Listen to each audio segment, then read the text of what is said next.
How we doing, everyone? Captain Cody Davis here in the truck, getting ready to pull into Clewiston to watch the Roland Martin Marine Center Series Championship weigh-in. If you're a big tournament fisherman anywhere in the state and you want to fish a very well-ran big money tournament, definitely check them out. Roland Martin Marine Center Series. There's 4 qualifiers, and then you got your championship, which is a 2-day deal, which is happening right now. Today's Championship Sunday, and someone's going to be taking home $25,000 for first place. I've been fishing this tournament series since they started it. I just messed up and booked a couple trips on top of this weekend, on championship weekend, which was my fault, but went and took those people out and had a great couple days on the water, caught a lot of nice fish, and got off the water today with enough time to go check the weigh-in out. So going to check it out. The wife, father-in-law, best friends, they're all fishing the tournament, so hopefully one of them takes home the W here. But something I wanted to address and something I'm going to show you, do some filming here at the weigh-in, is I've been getting a lot of questions from anglers, from clients. You know, what's going on with this whole spraying deal on the lake? You know, are these fish dying? Are there any fish left? Is it killing the fish? Listen, we've had a spraying problem on this lake for 3 or 4 years, and it is a tragic thing. And what happens is, if you're not aware, FWC subcontracts out to these separate companies to come out and spray invasive plants on the lake, hydrilla and things like that, and also make sure that our boat lanes and boat trails are, you know, there's not a navigational hazard. You know, they're easy to run through, they're wide open, there's no grass that are matting them up, gonna cause an accident, cause you know, someone to get stuck, cause someone's motor to overheat, things along those lines. Well, basically, long story short, what's happening is they're not just taking care of those invasives, and they're not just taking care of those boat lanes. They're just kind of going out and spraying what they feel like spraying, killing native plants, which in turn, you know, once you take away that, you take away Okeechobee's natural filter.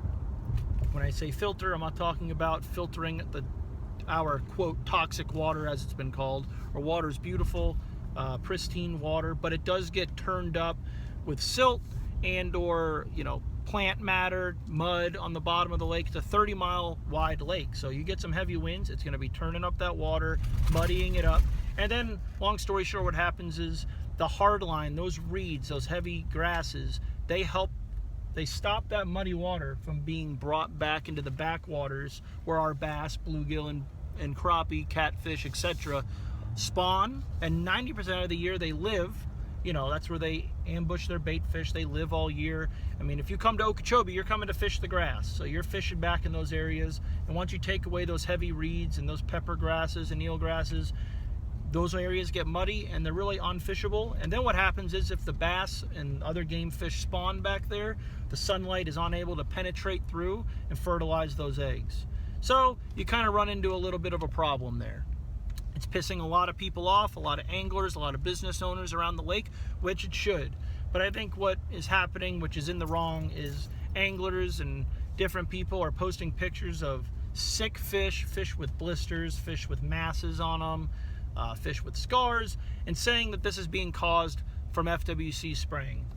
FWC spraying is not a good thing for the reasons that I just mentioned, but I'm here to tell you that these fish that have these sores and these things on them, that's not caused from the spraying. So I get what they're trying to do. They're trying to get the point across. They're trying to, you know, let their voice be heard, but I feel like they're going about it in the wrong way by spreading false rumors.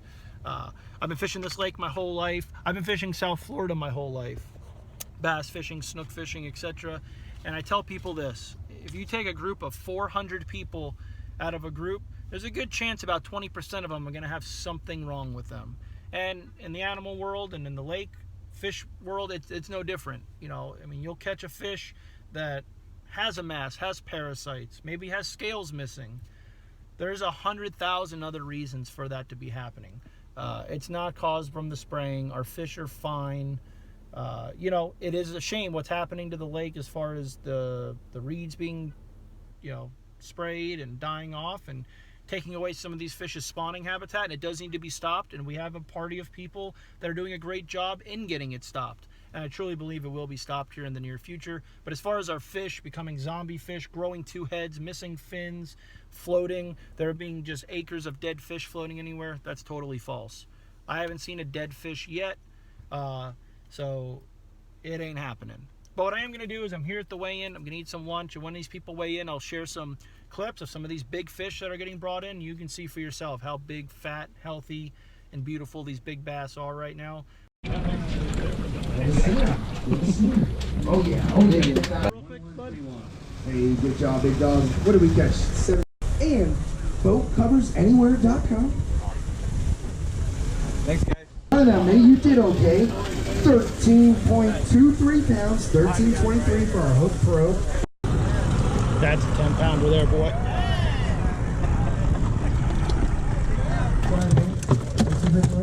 It's gonna be really, really cool. It's gonna be really Really? Yeah, hold that up. Oh my gosh, can I see it? Oh my gosh, it's huge! It's huge, people! It's amazing! It's